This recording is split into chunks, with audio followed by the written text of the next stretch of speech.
Okay, so this is a video game review for Stronghold for the PC. This game was created by Firefly Studios and released around 2001.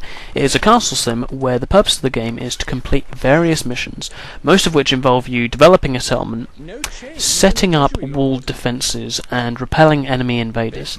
The game has a great economic military balance to it, and because without a functioning economy you can't really produce the troops necessary to defend your county, yet without a military, having the greatest settlement in the world is pretty much for naught.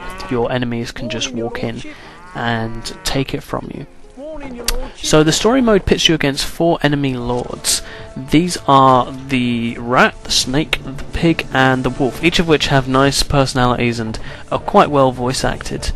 And mission by mission you take out an enemy's county until you finally defeat the main baddie in the game in the final battle, the wolf. Now, while most missions are kind of defend the castle type missions, you also have invasion missions which have you as the opposing force, with a small siege force equipped with siege engines, catapults, mangonels, diggers. Basically all you need to bring down an enemy fortress. Now the economic sort of focus of the game is simple enough for people just starting out, and in the story mode the mission structure really eases you into that system, becoming familiar with different building types and the relationship between, say, cattle farms, which naturally produce things like milk but also leather, and leather tanners, so to produce certain types of armour. So it does this, but without being too slow about it either. If you've played computer games before, then you're not going to find this too laborious. Yet if you're just starting out, you're going to find it really helpful, because when they have all the different building types, there's actually quite a lot, so it's a nice way of easing you in and not just throwing everything they've got at you to begin with, which I think was really just perfectly balanced. Now, keeping the population happy is vital in this game to increasing your settlement's population, and while things like double rations, religion, having a lot of your citizens blessed by the local priest, and having plenty of pubs and inns will increase your popularity, things like heavy taxes, overcrowding and a lack of food will diminish any fondness for you. So you've really got to balance it up, especially if you want people in your settlement who you can make troops out of and stuff. So you really will have to work on the whole popularity thing throughout the game. In most missions, if you happen to find yourself without certain resources, you can buy them from a marketplace, and I personally I love games with a marketplace, but it's more that I hate games without it if it's an economic based game, and this one is an economic based game to a large extent, and it has one and it works perfectly, so that's a really welcome addition. So if you're in a scenario, and it will happen a lot, if you're in a scenario and you have too much wood but you don't have enough stone, then just sell your wood, buy some stone, hey presto, you've got what you need. Now the castle building mechanics work perfectly in this game and give you a level of control which is hard to find in most other games. As you can see from this particular shot, you can pretty much, so long as you have the stone, you can pretty much build the walls wherever you want them. So long as there's not sort of terrain that's too sort of steep or kind of obscuring it, or like kind of becoming an obstacle, or like you can't build things like certain types of farms and certain types of land, like arid land or sort of on cliffs. But generally speaking, there's you can put it in whatever shape you want, and it's just really easy to do, as you can see from this particular shot.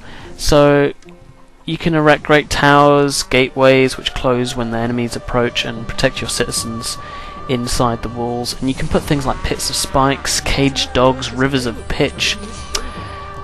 Let's see, moats and any other traps that you want really around in order to hinder the enemy forces. One downside to this level of detail, and the fact that it's you who's placing all the walls and stuff, is that it's very easy early on to miss a single placement square or wall space and have the enemy army just simply walk through it as an overlooked area. However, once it's happened to you in a game a few times, then you'll really learn very quickly to become more perceptive to that sort of stuff, and it doesn't really become a problem because you'll want to play this game more. It's just that you happen to mess up on that occasion. And in the future you'll look for all those little spaces just in case the enemy could kind of fit through, because if they are attacking and they see that, they're just going to zero in on and just walk through it rather than go to the hassle of actually pounding down your walls and stuff. I mean, it's fairly sensible AI there.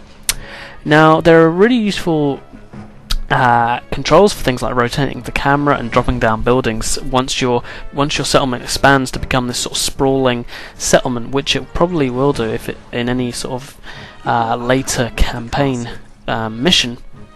But what would have been nice if they'd had a more gradual zoom function. They have two zooms, which you kind of see. There's the normal view, and you all have seen the sort of zoomed out version, but it would have been nice to have either a gradual one or one in between, because that is kind of far away for sort of using troops and stuff. But that's only a minor point. In general, the level of detail in this game is superb. I mean, it's so deep. Earlier in the video I clicked on a chicken and it has a name, and like that.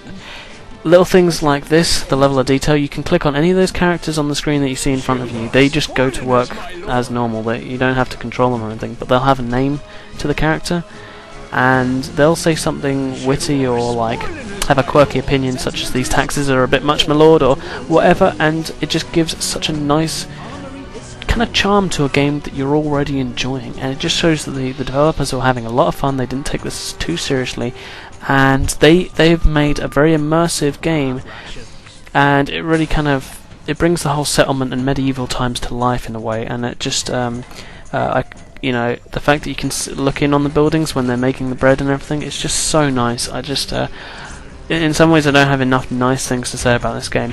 The 3D graphic or the 2D graphics are workable anyway. They're not the most beautiful you'll ever see, but really it is all about the gameplay in this game. As most people who have seen my video reviews will know, I'm not someone who gets hung up on graphics too much. These work perfectly. Now, let's see, the missions are surprisingly varied and stay so throughout the game and the story, despite the seeming limitations of a castle-based simulator. For instance, there are missions where you have to bless 75% of your population or acquire 6,000 gold pieces, or as other ones, defend a settlement until a certain time runs out. And this variety gives the game a freshness that otherwise it would not have. Outside often a lot of other games, you could just keep on playing for the 25, 30 odd missions or so there are, and you won't feel like you're doing the same thing every single time. So that's really a nice way of just keeping the replayability of this game. They really did plan it very well. And outside the main campaign mode, there's a map editor, which I haven't shown here, but all you need to know is it's very simple. You can have a proper map up and running in about an hour if you want some proper detail, but everything that you see in the normal game you can recreate. It's just as simple as it comes, and you won't need a manual for it at all. It's just very, very easy. You can have invasion force missions, you can have siege force missions, you can have economic based missions. There's a lot of ones that they created themselves, so you don't have to just focus on this main story. You can there's a lot to do, so all this gives it a really not only enjoyable game, but it gives it a lot of replay value. You can go back to it, and it's a game that doesn't take itself too seriously. It exudes humour and character at every aspect of it, and if you can get over the hugely exaggerated regional accents spoken by the troops and peasants, then you can find a real game in this. And if you don't have to worry about massive formations or diplomacy or anything like that in this game. And if you're a fan of something like Settlers, wish there was a better military system to it, or just love strategy game, this is for you. And this was just one of my own user-created maps. Very easy to do. 1,000 troops against me, 20 years to prepare for it. Like rivers of pitch. It's just as fun as it looks, really. Taking all that time to create a settlement and then just destroying it in defense of one invasion force. It's just a great, fantastic, in-depth, fun game. So I give this 8.3 out of 10. And that's me.